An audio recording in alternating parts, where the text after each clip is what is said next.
Welcome to this session on acceptance. My name is Francis. I'm a recovering sexaholic. My sobriety date is June 1st, 2001. I'll be your leader for this session. In the spirit of the fifth tradition to carry the message, this session will be recorded.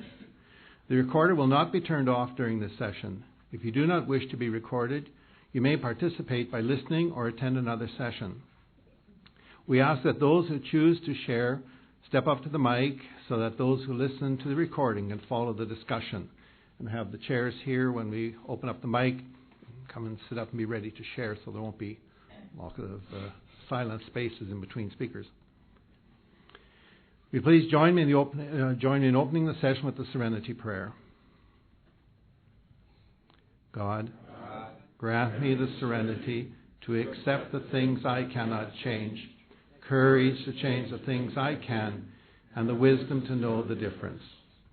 I will not mind. The essay purpose. Sexaholics Anonymous is a fellowship of men and women who share their experience, strength, and hope with each other that they may solve their common problem and help others to recover. The only requirement for membership is a desire to stop lusting and become sexually sober. There are no dues or fees for SA membership. We are self-supporting through our own contributions.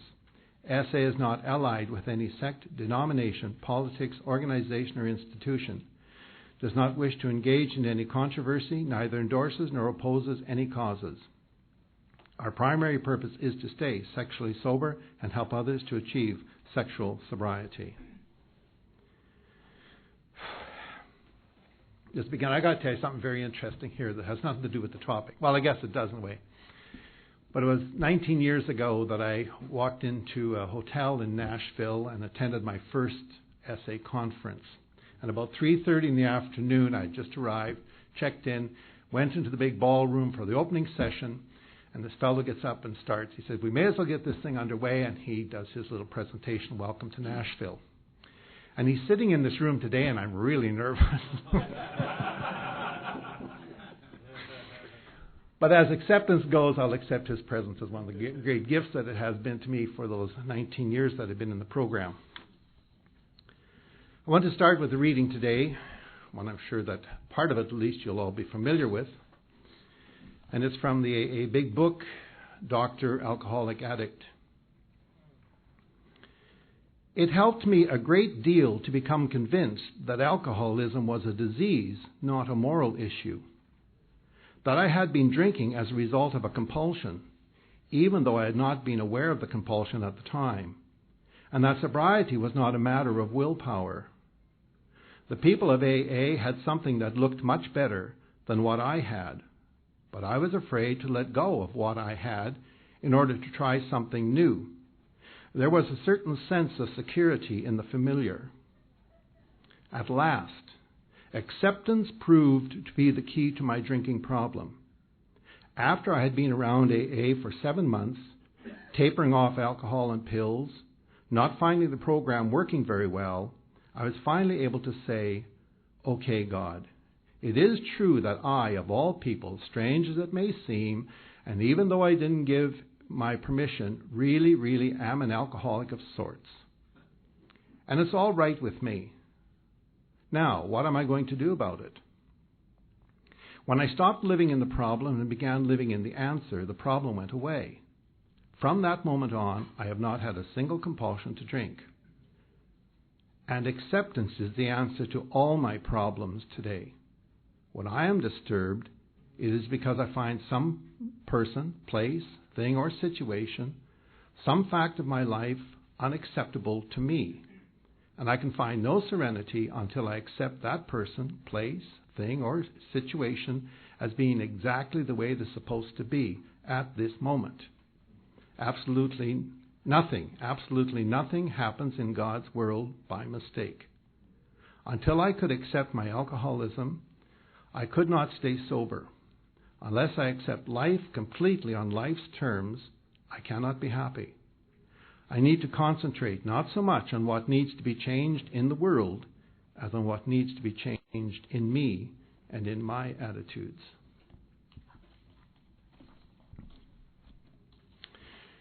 In 1986, I read an article in a magazine.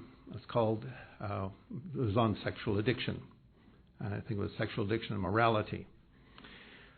I read it and I immediately identified with it. I knew what I was. At least there was a name given to something that I had been living for quite a number of years already. I couldn't deny it, but I didn't want to do anything with it because, of course, it talked about the 12-step program and recovery. And I knew that meant you had to talk to people about it. And I'm sure, like many, we felt I could never talk to anybody about this stuff. So I put the article away, but I couldn't get it out of my mind. Every once in a while it'd come back again. I said, that's what you are. And I tried more willpower and more other things to overcome this, and I just couldn't. And then God gave me one of the greatest gifts that I've had, was to encounter somebody who had completed a recovery program, and I was asked to take his fifth step. It was a wonderful experience. First of all, it taught me I could sit and listen to him tell his story and not feel any judgment about him. I just couldn't believe, what he was telling me it wasn't true, because he just looked so alive and so ready to live life again. But it also really touched me, because I found a God of love that day. And I knew if I could have something like that, I could work this program. But I still didn't really have any place to go. And then in November of 88, the fellow was struggling a lot in his program, so I went to visit him.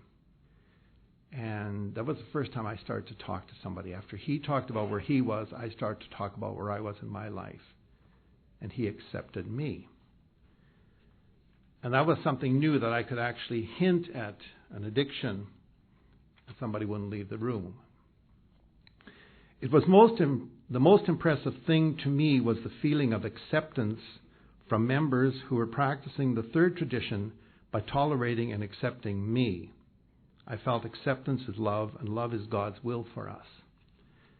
It was April of the next year that I finally went back to him and had another talk. I said, because of what I'd seen happen in his life with his accepting his addiction and the program, I was now ready to do something.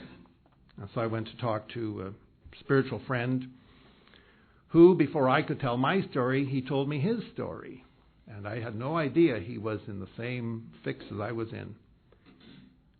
But he accepted me again. I could tell him details I thought I would never tell anybody. And he just sat and listened. And when it was done, he said, that's only about 15% of the problem. At the time, I thought it was the whole problem. But he said, no, it's only about 15%. But, work on that. Start with that part. And he gave me a phone number. And I acted upon it immediately. I made an appointment to meet a fellow the next day from the Regina group. And we just sat in a cafe in Regina.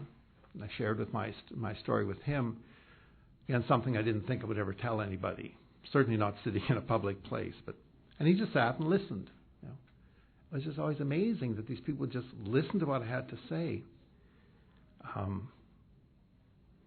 kind of fell apart after that talk, and I ended up going out to a retreat house. Just spent some time in a quiet place and cried my eyes out. But then I had to find, was there somebody else I could talk to? And so one of the priests there, I got a hold of him and talked to him. And he gave me 2 books. One is the 12 on 12 I have with me here today. The other one was a book by another author about sexual addiction. And so I was finding that this dreaded thing that I had wasn't so bad once I accepted it. It was who I was. I didn't have to live that way anymore, because others were showing me there was another way to live. Right? The disease was a disease. I got a sponsor, and he was ready to work with me, and he's very enthusiastic. He'd been through treatment himself. He had tapes. He had books that he recommended to read. And the theme for this conference is, enjoying life. And he certainly was one to encourage me to enjoy things. Don't take yourself too seriously. Like, it's okay, I went to my first meeting with him. And I was always so amazed that when I was going to the meeting, I was walking down the street thinking, everybody knows where I'm going. I wasn't sure how they're supposed to know that, but they knew it. And I walked into the building. I did have to ask what room SA meeting was in. And the people, oh, yeah, upstairs, that room, very casual. And I go in, set up the meeting, did my first step. And after the meeting, we went out for coffee, went to a restaurant. I thought, this is amazing. We were in that room sharing these stories, and now we're just out having a good time. Like, this is okay. So to be accepted in that way was good. One of the big things that I had to learn to accept, big change in thinking for me, was to accept the disease concept of sexaholism. It's one I have to keep reminding myself and listen carefully. I heard that very early on in the program. One fellow often said, I'm not a bad person trying to become good. I'm a sick person trying to become well. With my background, very strong religious upbringing, there's a lot of moral issues that always came in with this thing, what I was doing.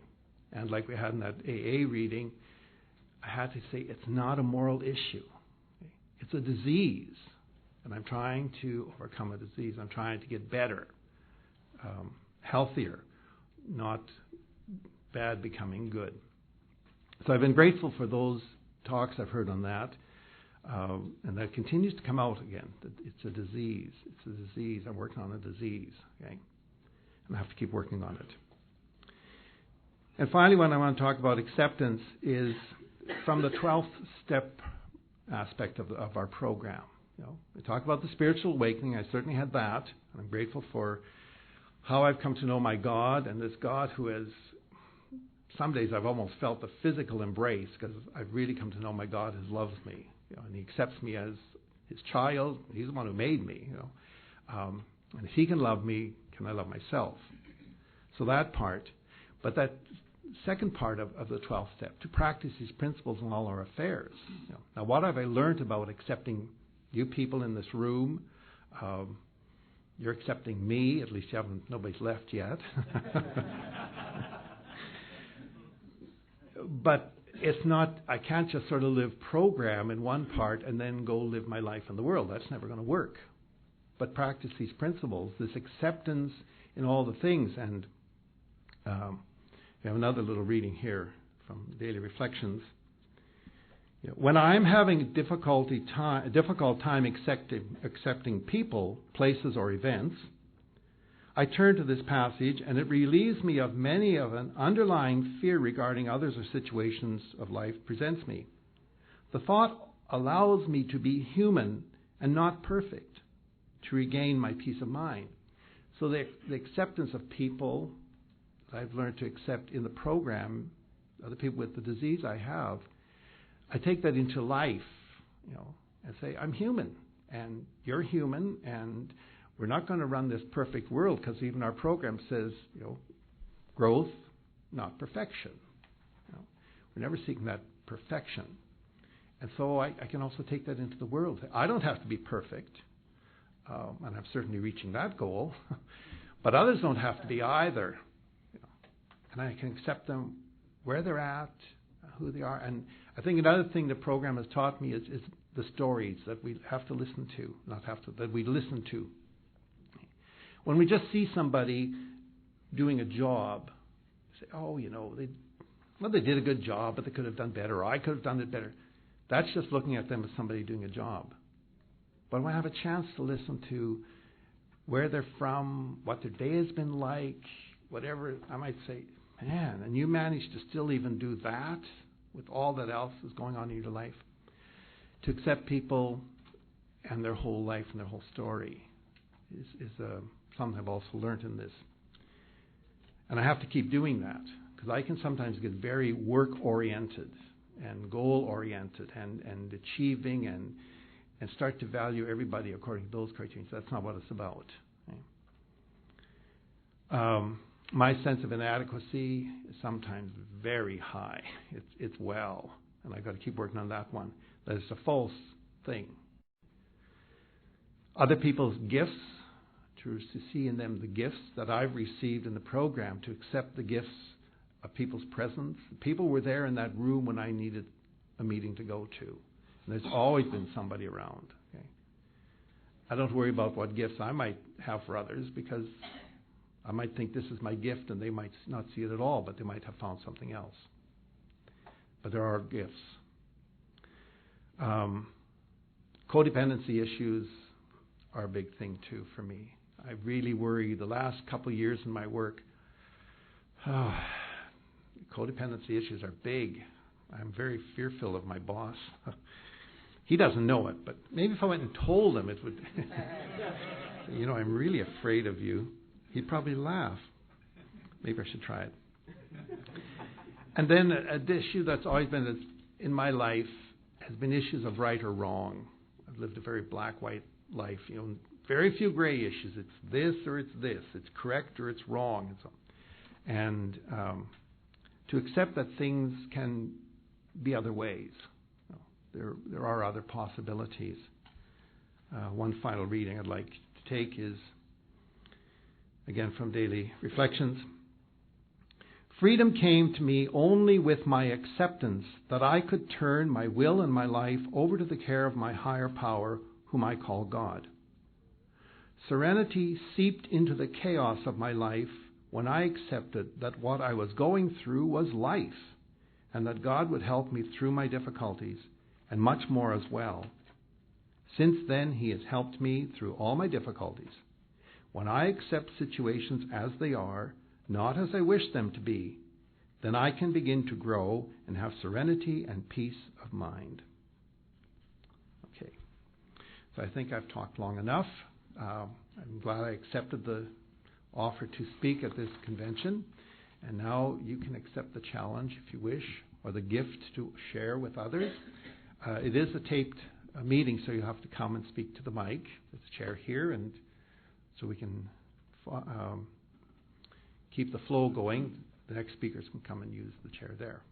So we've got about 45 minutes or so for sharing.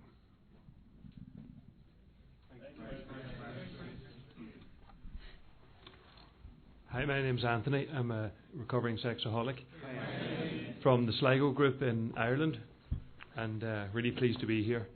I'm sexually sober since Monday the 7th of July last year, and forms of acting out were compulsive masturbation, visiting prostitutes, ringing phone sex lines, masturbating to images, written, printed, visual on the internet, on mobile phones, getting into affairs, and flirting in many different forms, and also many forms of acting out that I'm probably subtle forms that I may not yet have come to my awareness. And acceptance for me, that was a really particularly good reading. The hardest thing for me to accept at the start was that I was a sexaholic. I did not want to accept the fact that I was, because my pride didn't want me to accept it, because it was too painful, coming from a very devout Catholic background, and whatever else in my childhood that led me to believe that I had to be as better than, stronger than, more intelligent than, and so on, and probably perfect in order to be accepted by a higher power, or a God of my forefathers' understanding. So for me, today, acceptance is the fact that I need to get up every day and pray to the higher power of my understanding.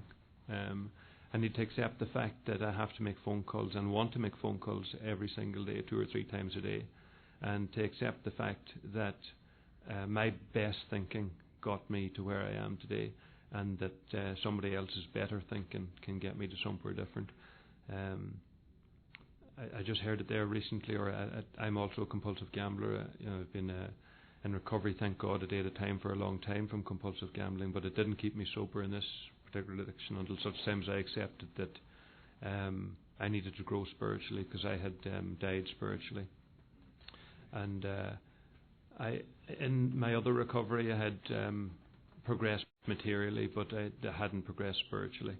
and a long-term sober member in GA would often talk about the divide between this side is where I'm acting out, and this side is the other, is where there's freedom and hope, and that if I could imagine that it was one side of the Niagara Falls and there was a big drop underneath, and that there was a wire across, and that there's a wheelbarrow, and that I believe that God could take me to the other side, and I believe that there was a higher power, but he said that that faith was getting into the actual wheelbarrow, and have I, the question I have to ask myself every morning is, have I got the acceptance that God can do for me what I can't do for myself, and allow my self-centeredness and pride and ego to be challenged and broken, and I'm on that journey at the moment.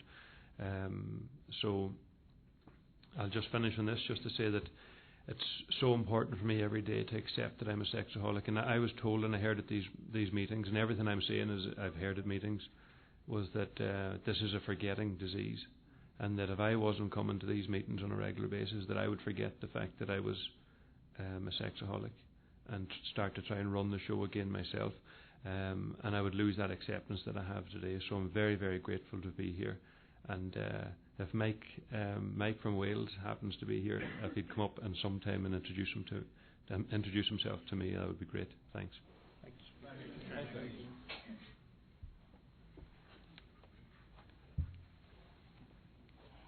I'm David. I'm a recovering sexaholic. And I have to admit that I was the guy that was here 19 years ago. And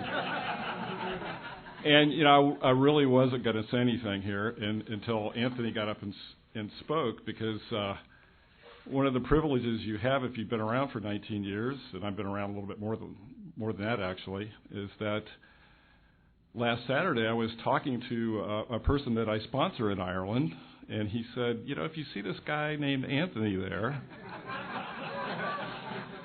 tell him I said hello. So Robert says hello. What a gift. What a gift this program is. I had the privilege of chairing the first conference we had here in Nashville in 1990, and I had been here for a couple of years. I was about 5 years sober, and I was single, and I had no hope of ever having a relationship or a family. And today I have 2 kids, and I've been married for 12 and a half years, and I've been sober all that time, and it's a gift of God.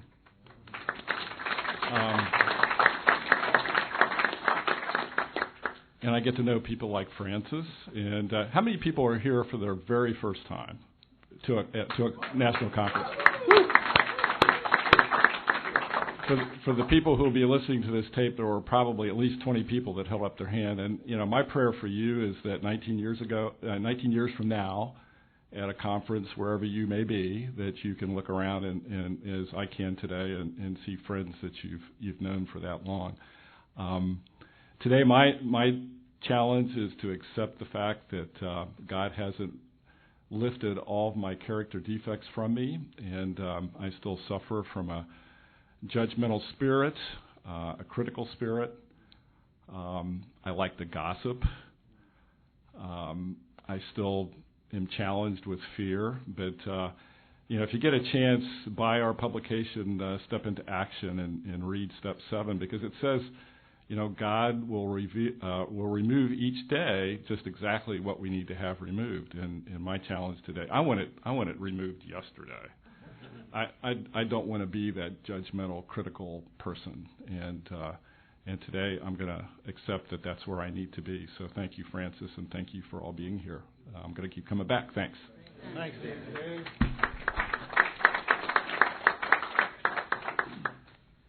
Hi, my name's Louise. I'm a sexaholic. Hi. I got a lot out of the talk. Thanks very much. Definitely acceptance is really, really hard. I was brought up to be, really good. I was, smart in school, and I was expected to go far. I went to a really good university. I was sort of brought up posh, So for me to kind of then have to face up to the fact that I'm a sexaholic, especially as a woman, was just earth-shattering.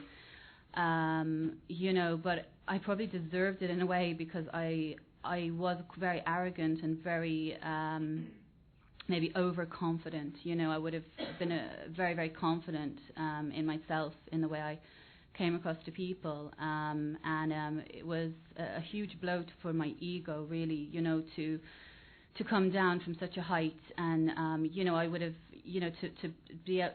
to call myself an addict is something that it still is very, very hard for me, and acceptance for me is progressive.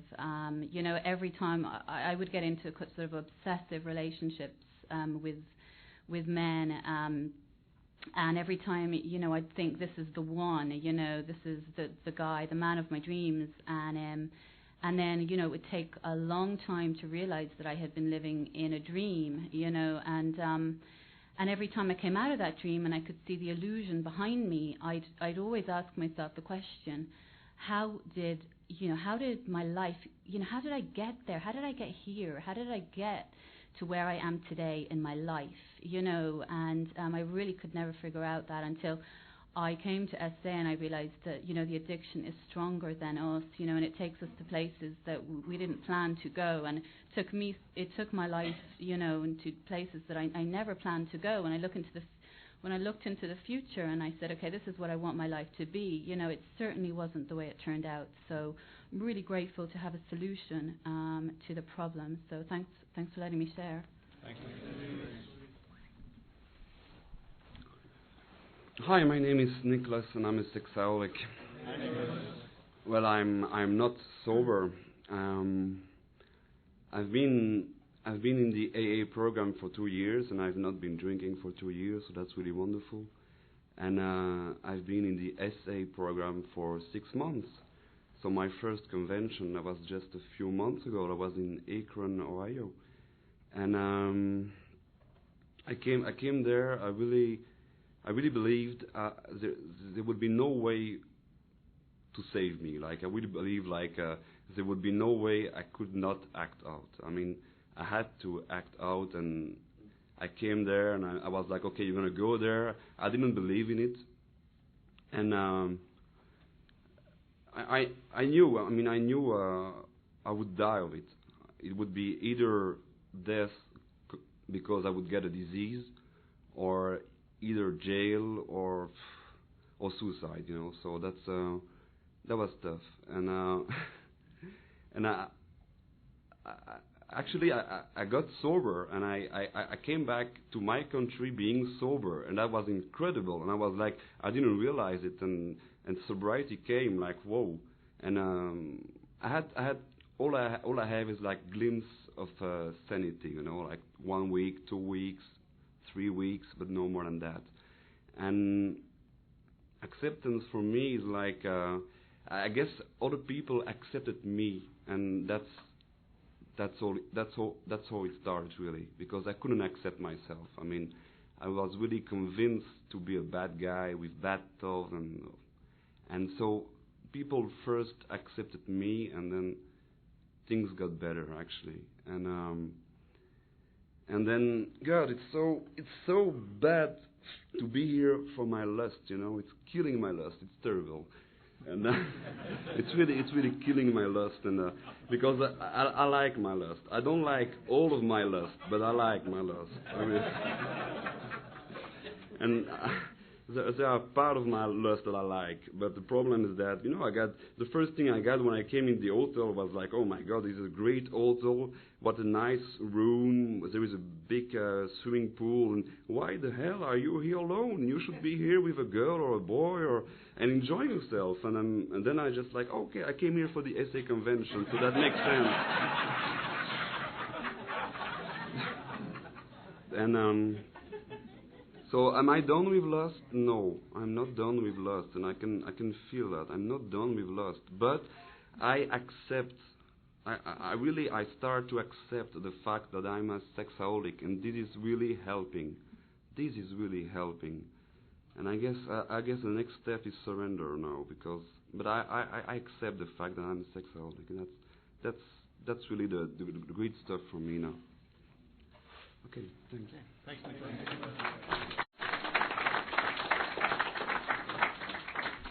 Hi, my name's Eric, and I'm a recovering sexaholic. From Pensacola, Florida. I've been sober since Memorial Day 2003, and I've been coming to conferences since January of 2000. I'll keep coming back until I've spent as much as I did on my addiction. Got to think about that one for a bit. Our white book says that the program doesn't tell us how to stop. We've done that 1,001 times. It tells us how to not start again. And for me, what's happened in my life is that in recovery, I've had to come to realize that my problem always was how to deal with life on life's terms, because it was not dealing with life that sent me off to do the crazy, insane things I did. And I've got a couple of really short stories that talk about how acceptance fits into that learning to live with life. Several years ago, this conference was in Daytona Beach. And I drove from Pensacola, where I live, down to Daytona Beach, which is about a 7 hours drive. And I arrived there with my registration. I thought it was all in place, and I got to the counter, and the registration wasn't in place. And one of my very good friends, Yossi, was there at the counter. And as it became clear that things weren't working right, I became hot under the collar and angry about the situation. And then he told me I wasn't going to be able to have any meals during the conference, and I became even more angry. And I ended up shouting at my friend Yossi across the counter because things weren't the way I wanted them to be. Okay. This afternoon, I arrived here. You see where this is going. Well, this is even better, actually. I drove here from Pensacola. It's about a 8-hour drive, about a 7-hour drive from Pensacola up here, too. But I drove yesterday. And I arrived here at the hotel at about 12:30. And the first thing I had to do was to send some email that I had done this morning but not been able to send out. And I sat in the lobby, and I was unable to get the email to go out through the hotel facility. And I was frustrated with the computer trying to make it work. And I said, well, okay, let's just set that aside for a little bit, and let's go pick up my registration packet. And I go down to the registration desk, and the registration that I had done through the web back in August was not in their records. But there's a huge difference here, because this afternoon I've been in a position of humility and acceptance. And in both cases, both the email and the problem with the registration, I just shrugged and I said, well, okay, that's the way it is. Let's go ahead and deal with it in an appropriate way. And I talked with the people behind the counter, and they were very helpful about it, and they managed to make it all work and give me the proper registration and take another payment for it, because they didn't see any record of the payment, neither did I either. And then I went back to the lobby, and I found a different way to connect in from the lobby, and I sent the email from the lobby. And the whole thing took maybe an extra hour over what I had expected, but I was at peace, and I was calm. And in Daytona Beach, after shouting at my friend, I felt like going up to the room and acting out. Here, I don't feel like acting out. I feel like being friends and enjoying life and enjoying all of my good friends here at the conference. So, thanks for listening. Thanks, Eric.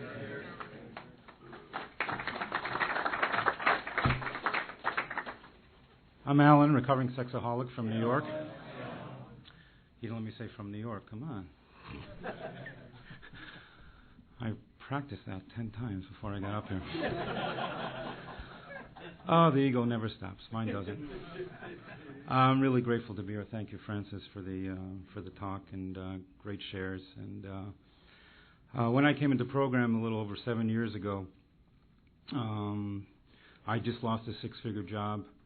I was suicidal in thought. Anybody else other than myself would look at myself and say that my life was somewhat chaotic. Then when my sponsor I got a sponsor and started to work the steps, and he says, well, the first step is, we admitted we're powerless over lust. And I had to think about that. I said, all right, I hear that. I don't really understand that or accept that, but okay. And my life has become unmanageable, and that I just said, oh, my life is manageable.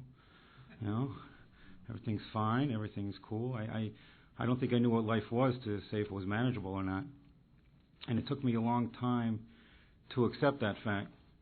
My experience is that it took me a good 6 months to be able to say at a meeting that I'm a sexaholic and not like shiver inside over the words. It was like when I would say I'm a sexaholic, I think the first few weeks I didn't even say it. I'm like, I'm Alan. Well, actually, that's not true. When I first came in, I said I was Steve. I couldn't even.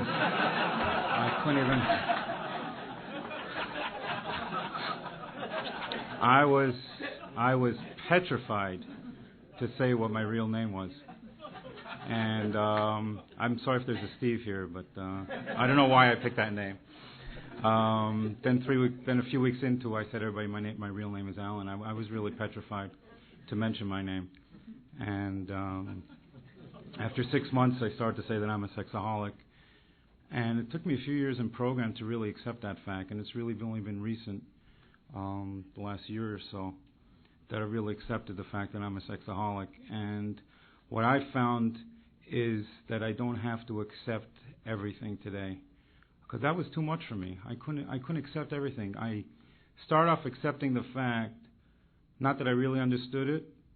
I just knew that I needed to go to meetings and I needed to do the program. I didn't really know what it meant. I didn't know what the consequences would be. I didn't know what the outcome would be, the results. It didn't matter. I knew that when I got here, it wasn't good. And people that were in the rooms had something that was good. So what the heck? And that was really all I had. That was the level of my acceptance for a good few years in the program. And recently I've been able to accept the fact that I am a sexaholic. And that means a lot of things for me. That means that my mind tells me lies on a constant basis. It tells me that I'm the best, and it tells me that I'm the worst. It tells me that you're the best and tells me that you're the worst. And it tells me lies on a constant basis, and I'm starting to accept the fact that these are just lies. The biggest awareness that I've had recently is the fantasies that I fantasize about, and not always sexual, even just fantasies are just that, fantasy. And for a 5-year-old, that's probably trivial. But for me, that was a huge awareness. And I don't have to go through the whole course of events. And these women that I would fantasize about, or situations that I would fantasize about, like future resentments, future conversations that haven't taken place. And the person that I was all fearful to talk to tomorrow because I just had this whole resentful conversation with them, they don't know that I had this in my mind. And I was like, wow, this is great. I mean, I don't have to take this any further. It's just my disease talking. And that was huge. And another thing that I've started to accept is my past. You know, somebody told me this a couple weeks ago that he stopped trying to make his past better. And I was like, wow, that's great, wow. Because I've always tried to make my past better. And I don't have to make my past better. Today, I'm assuming that I'm making my future better. My mother used to say, if you put cocoa in cake in the recipe, it's going to come out chocolate. And if you don't, it won't. And if I don't go to meetings, I'm not going to be sober. But if I do, maybe I will be.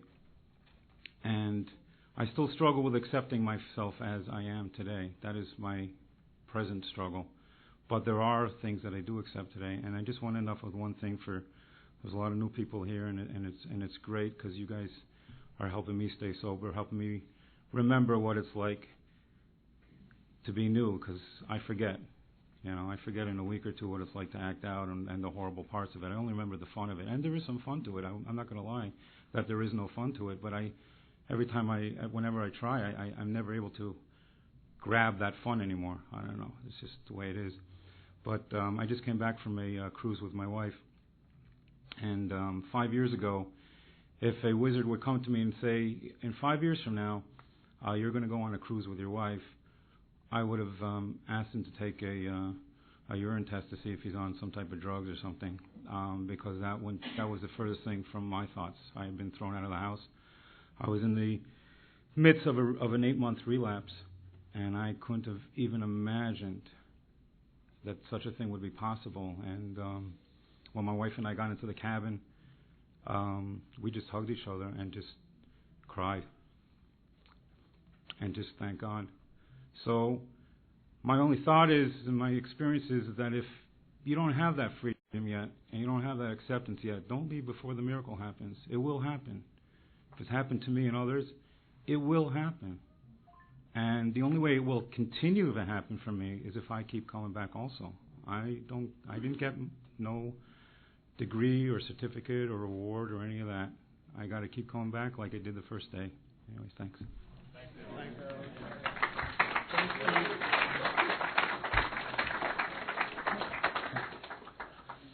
My name is Alan. Just kidding. My name is Steve. Grateful recovering sexaholic. Thanks, Alan, for the real easy icebreaker there. My forms of acting out have included masturbation, pornography, sex with animals, sex with men, sex with women, paid for sex, and extramarital affairs. As you might imagine with that list, when I first came into the rooms, it was not real hard for me to accept I was a sexaholic and that I was insane. Because I really wanted to stop. I came up in church and I had reasons of my own for a long time, wanting to stop my acting out, especially after I got married, and couldn't stop. Still can't stop acting out. But what changed it and what got me into some positive recovery was, Harvey A. Pulled us all out one day. Those of us that were having trouble, he pulled us all out and had a little breakout meeting on disease concept. And so I really appreciate what was read earlier about, accepting the concept of disease. Because for me, I was just a bad person. I was just bad. I had a choice, and I made the wrong choice. That's what I thought deep down, And Harvey said, "Would you guys, everybody that believes that you have a disease, raise your hand?" And I couldn't raise my hand. I thought about it for a second. And I said, I don't really believe that. I just think I don't have enough control over myself. And then. Thank God, he began to go through the physics of the hypothalamus and how it responds to a certain stimulus and what our big brain does with that and why physiologically we act out. And, whether you buy into that or that exact explanation or not is irrelevant. But for me, that talk brought home I have a disease. And if I had diabetes and forgot, as my father does, and forgot to give myself a shot, as he has done, or gave myself 2 shots, I didn't follow the exact instructions of recovery for my disease, then he goes into diabetic shock. Do we get mad at him? Do we think he's got a moral problem? Absolutely not. He's got a disease, and so do I. And there's treatment. Thank God, there's treatment, the steps. When I came into the first meeting and looked at the steps, for the first time, I'd never been exposed to 12 steps, and wow. Yeah, I'm insane, and, God can restore me. I just immediately, I was like, okay, I'm a sexaholic. I accepted that. But it took me a while to accept that I had a disease and, that I'm powerless. And I remember, relaying some of my early acting out experiences, which started right when I hit puberty. And another guy in the program that was my sponsor at the time, he said, that's clear. That's just evidence that you have a disease and you didn't have control over your actions. No, I had control. I chose. But I didn't. And that's what set me free, because shame, and I'll end with this, shame is the thing at the top of the addictive cycle for me. I stop acting out, start to breathe, start to think I'm okay, and come back around. I start to think about some of my acting out, and that shame just grabs hold of me, and I got to act out again to medicate that shame. And when I was able to accept that I have a disease, it's not a moral issue. I'm a sick person getting well, not a bad person getting good. I'm okay. Then I could start to get some positive sobriety. And, I couldn't have done that without you guys, without, sharing. My sponsors had me, share my forms of acting out whenever I share for quite some time now. And, doing that and having guys come up to me and give me a hug or a pat on the back and ask me to go have pizza or give me a call on the phone. Wow, I can accept now that I'm lovable. You know, that you guys can love me, my higher power can love me, and I don't have to walk around in shame over my disease today. So couldn't have done this by myself. You know, you guys taught me that. God has been a God with skin on through this program for me. I'm eternally grateful. I'm grateful for the opportunity to share. Thanks. Thank you.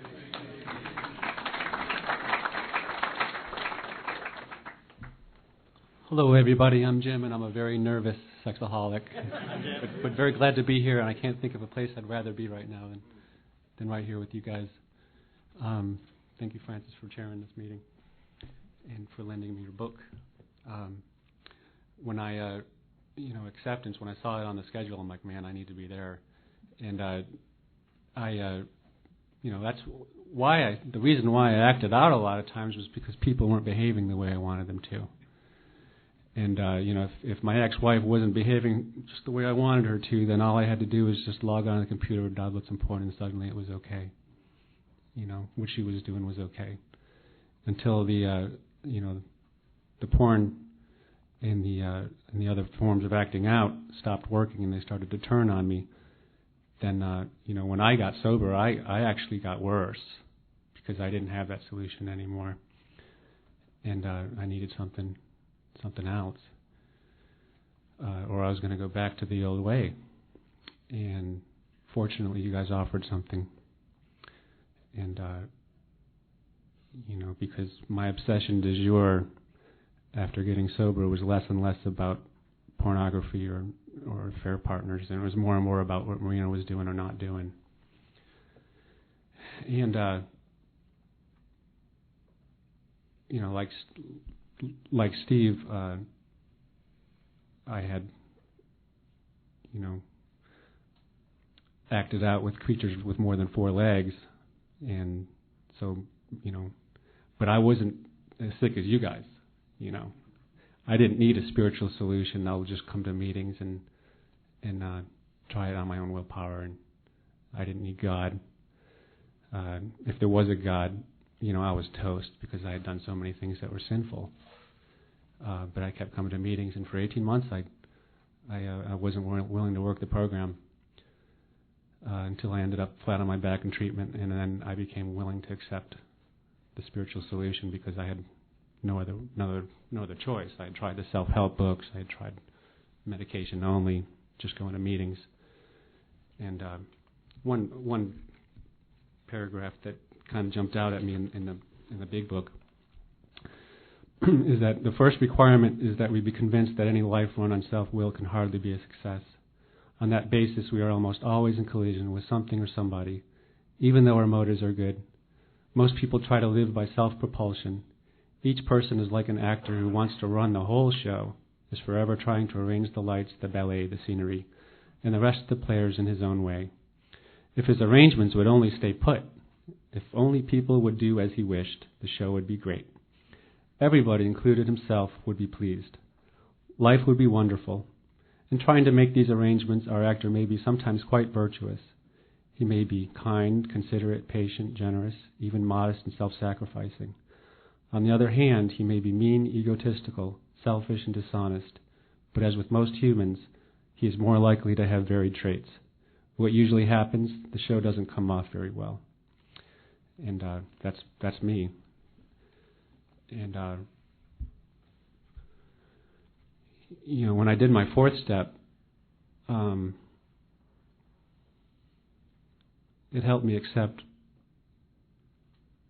my own defects, and it also helped me accept other people's defects because I got to see my own part. And it's much easier for me to come in here and tell you that I had sex with an animal than it is to say I was wrong. Oh, I was wrong. And but the earth didn't open up and swallow me whole when I did my 4th step, and I did that 4th column. And as a teacher of mine says, it wasn't uncovering what I am; it's uncovering what I'm not. And I got to see what I'm not, and I got to see what was blocking me off from a higher power. And it helped me to see,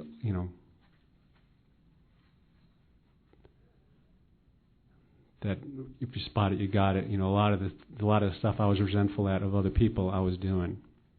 And you know, my ex-wife was on my list, and she was I thought she was controlling and manipulative, and I had all that stuff. And I heard another teacher say, you know, if I unleash the dogs of judgment, they always turn around and bite me. And that's what was happening. And I want justice for them and mercy for me. I can't have that.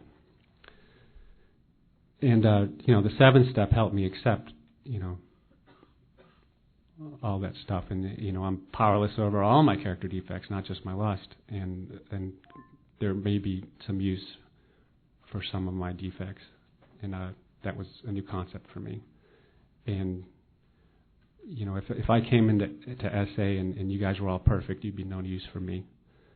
And I believe it's the same thing for me. You know, if I can be of use with character defects and all. And another thing that I am trying to accept is forgiveness from others, and doing my 9th step with people, and having that forgiveness and accepting that forgiveness helps me accept myself too. So thanks for letting me share. Thank you.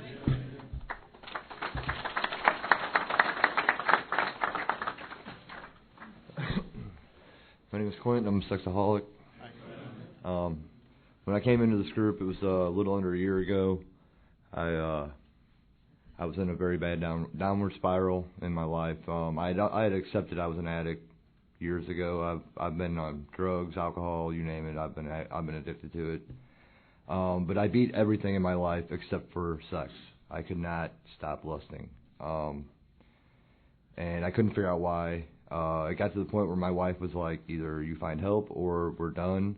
And that was my biggest fear in life, was losing my wife. Because I've always had the fear of being alone, codependency, I guess. And when I came into the first time I sat down in a group, I'll never forget, there was 3 other guys there, and they were all at least 10 years older than me, if not 20. I felt way out of place. I felt like I should not be there. I mean, I walked in the room, and I felt like I should just turn around and leave. I mean, it just did not seem like it was a place for me. But before the end of that group, before the end of that hour, in 1 hour, I felt accepted for the first time. I didn't feel accepted in school. I didn't feel accepted by my parents. My parents were addicts in every way you can think. That's all they ever taught me, really, was how to be an addict. So I never knew what acceptance was for myself. I could accept things around me, but I never felt like I was accepted to anyone else. And then 3 guys made me feel more accepted in my life than I had ever felt. So I am very grateful for that. And even since then, the more people I meet in SA, the more I feel accepted. Because that's been my biggest problem, I think, is my self-esteem in my entire life. Is that, you know, it's always told me the lies that I'm no good, that I'm not worth anything, that I'm a bad person, and like other people sat here and just said before me, I'm not a bad person. I'm a sick person, and I just want to be well. Is what I'm looking for in this world. I want to be happy, I want to be joyous, and I want to be free from this. And I can't have that without this group. I know that. I've learned that in less than a year, that if I don't go to meetings, I will not be sober. If I don't call my peers in my group and say, hey, I'm having these problems, it'll go to places I don't want to be. So, I mean, I've even seen, I had to accept that how sick I was even more after I was in SA than before, because after I started using the steps and trying not to act out, my disease would come up even harder, and I ended up acting out in more ways than I was before I was in the program. And at first I thought that it was just that it wasn't right for me, and that and I had another acceptance in my life. I had to accept the fact that I was so sick, and the more that I worked on the steps to stop acting out, the stronger my disease tried to be, and come up from behind me, and and make me go do things that I did not want to be involved in. So I am very grateful to be here. This is the first international I've ever been to, and it is just amazing. I mean, I've only been here since 12:30, and it's the things I've heard and the people I've seen here is just amazing. So thank you. Thanks, Quentin.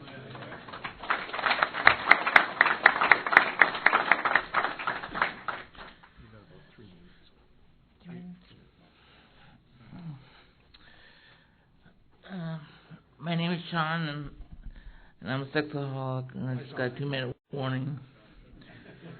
And I'm a little bit nervous, and acceptance has always been hard because I've always been rebellious type. Anybody who said stand always had to say you either had to do this or that, and it's like either I would say to hell with you, or I'd act like I'd agree with you and then turn around and say to hell with you, and do the exact opposite. It's kind of hard for me to really conform unless I can really trust the person. When you've been lied to, deceived, cheated, betrayed by your parents, no doubt.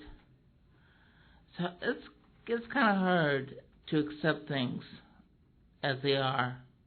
You're trying to think that things could be better. I know they can. But I always feel that somewhere along the line, I can always go back to what I was used to. That would be the comfortable way to deal with things. I still have a hard time accepting that won't be the case. There'll be more pain, more heartache than before. So I'm willing to accept that too.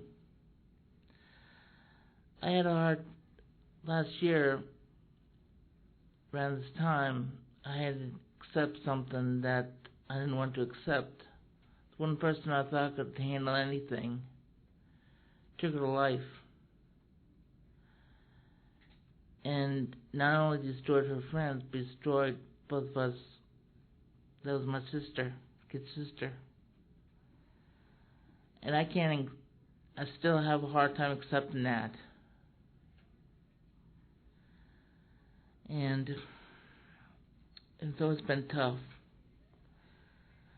But it's something I need to do and something I need to work on. Acceptance. That I am a sick individual. And I need to really obey people that I can trust. But I've been realizing right now that I don't obey them. And that's kind of hard to accept right now. But it's the truth. Thanks, Sean. Thank you. I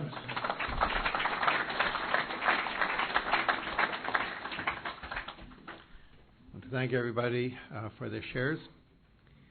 Anything you have heard at this meeting is strictly the opinion of the individual participant. The principles of SA are found in our 12 steps and 12 traditions. Let's close this meeting with the 7th step prayer. My Creator, I'm now willing that you should have all of me, good and bad. I pray that you now remove from me every single defect of character that stands in the way of my usefulness to you and my fellows. Grant me strength as I go out from here to do your bidding. Amen.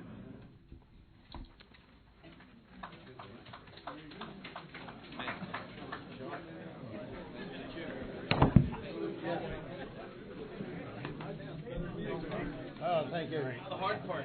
Thank you.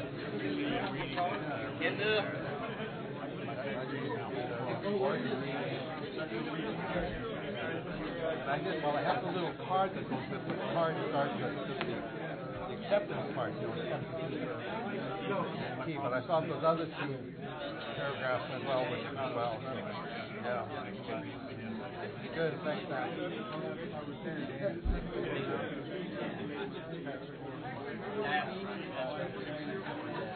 All right.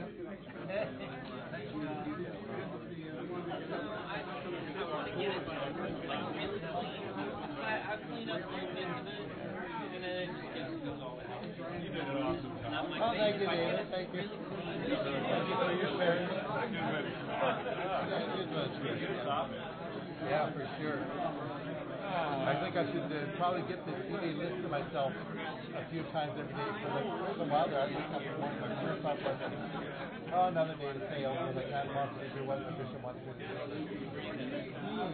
Then I get on my knees in prayer. My first thought, I read this stuff, why don't you believe that? And everybody has something to offer, regardless of where they are. They have something to offer. Well, let's hook up for a meal here. We will for sure. Yeah. You have seen Kurt yet? I have not. I called him right before I came. He said he'd be in about 6 or 6:30. Okay. Yeah, I didn't know what time he was arriving. You're running a little bit later.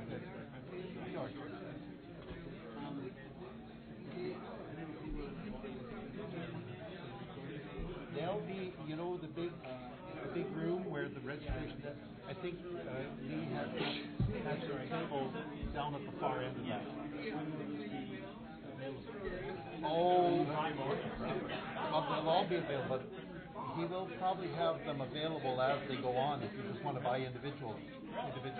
By Sunday morning, I think you can get the whole shop. Sunday morning will be everything, but we usually have them as they go along if you want to buy just individual. Yeah. You just go down there. There's somebody at the desk down there at his place all the time. My dad was born in Weyburn, Saskatchewan. Oh my goodness, you're the second guy here from Weyburn. Really? There's a guy here from literally 1913, Weyburn, Saskatchewan. Yeah. And he was, I don't know, I think he was born in Weyburn. Okay. Yeah, really. Yeah. I was in Weyburn for 5 years in the church there. Oh, really? Okay. Yeah. You a priest? Yes. 97 to 2002. My dad's French Canadian. There must have been some French Canadian people there. Where I am right now is a lot French Canadian. Are there? I'm east of Weyburn. Yeah. Yeah, it's very heavy French. And I don't have any French, so, but I think they've accepted me. Good story. Yeah, good to meet you. And where are you? North Carolina. Yeah, Cleveland, Ohio. Yeah. He moved to Kenora. Then he was a teacher, and it was during the Depression. He got a job in Cleveland. So we grew up in Cleveland. Oh, I see. Okay. Right. We just moved there. What was his name? Oh, his name? Joseph Henry, H-E-N-R-I. H-E-N-R-I. Oh, yeah. His father was Jean Baptiste. Oh, yeah. Yeah, good. Oh, good to meet you. Small world, isn't it? It is indeed. Meet two people. Good. Francis, you were back. Oh, sound right.